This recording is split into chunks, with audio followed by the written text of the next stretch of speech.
इस बार होलिका दहन का पर्व ग्रहण के प्रभाव में रहेगा। चंद्र ग्रहण के कारण सूतक काल और पूजा पाठ के समय में कुछ बदलाव भी होगा। ऐसे में आइए जानते हैं कि इस बार फाल्गुन पूर्णिमा किस दिन है, होलिका दहन कब किया जाएगा, पूर्णिमा का व्रत स्नान दान किस दिन करना सही रहेगा और सूतक काल का समय क्या रहेगा, चंद्रोदय किस समय पर होगा। पूर्णिमा तिथि 2 मार्च सोमवार को शाम 5:56 से शुरू होगी और पूर्णिमा तिथि का समापन 3 मार्च मंगलवार को शाम 5:07 पर होगा। ऐसे में उदया तिथि के अनुसार 3 मार्च मंगलवार को फाल्गुन पूर्णिमा रहेगी।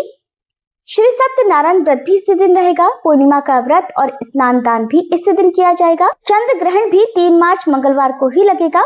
चंद्र ग्रहण का सूतक 9 घंटे पहले प्रारंभ हो जाता है और चंद्र ग्रहण के कारण इस बार फाल्गुन पूर्णिमा के दिन संयम, साधना और मंत्र जाप का महत्व और भी बढ़ गया है। फाल्गुन पूर्णिमा के दिन ही डोल पूर्णिमा का उत्सव भी मनाया जाता है, क्योंकि पूर्णिमा तिथि 2 मार्च सोमवार को शाम से लग रही है।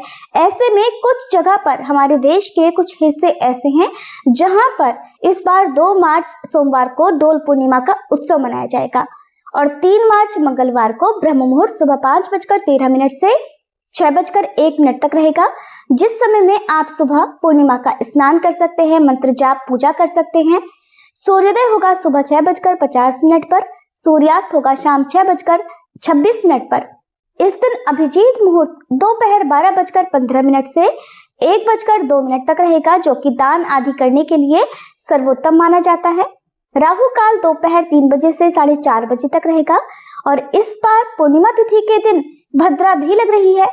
भद्रा का वास मृत्यु लोक में रहेगा और भद्रा काल 3 मार्च मंगलवार को सुबह 5:28 पर समाप्त होगी। हालांकि भद्रा 2 मार्च सोमवार को जिस समय पूर्णिमा तिथि प्रारंभ होगी उस समय से ही भद्रा काल प्रारंभ हो जाएगा और मंगलवार को सुबह 5:28 पर भद्रा काल की समाप्ति होगी और 3 मार्च मंगलवार को चंद्रोदय शाम 6:30 पर होगा। तो जो लोग भी मंगलवार के दिन पूर्णिमा का व्रत रखना चाहते हैं उन्हें इस समय चंद्र देवता की पूजा करके चंद्र देवता को अर्घ देकर अपना उपवास खोलना चाहिए।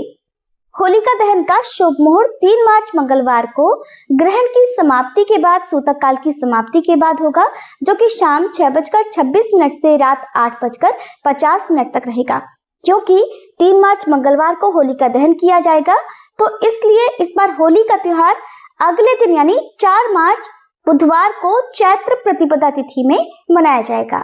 क्योंकि पूर्णिमा तिथि पर इस बार भद्रा काल रहने वाला है, भद्रा का वास मृत्यु लोक में रहेगा और इस दौरान कोई भी शुभ या मांगलिक कार्य नहीं किया जाता है, तो भूल कर भी भद्रा काल में होलिका दहन ना करें, किसी भी नए काम की शुरुआत ना करें। वैसे भी ग्रहण या सूतक काल में कोई भी मांगलिक कार्य नहीं किया जाता है। मंगलवार को क्योंकि पूर्णिमा तिथि सूर्योदय व्यापिनी है, तो ऐसे में सुबह से पूर्णिमा तिथि प्रभावी रहेगी और इसीलिए सूतक काल शुरू होने से पहले पहले आपको इस दिन पूर्णिमा का स्नान करना चाहिए और शाम को ग्रहण और सूतक की समाप्ति के बाद भी स्नान करके पूजा पाठ करनी चाहिए।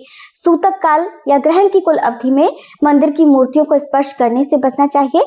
इस दौरान मानसिक पूजा आप कर सकते हैं। तो ऐसे में ग्रहण समाप्त होने के बाद आपको कुछ दान भी करना चाहिए।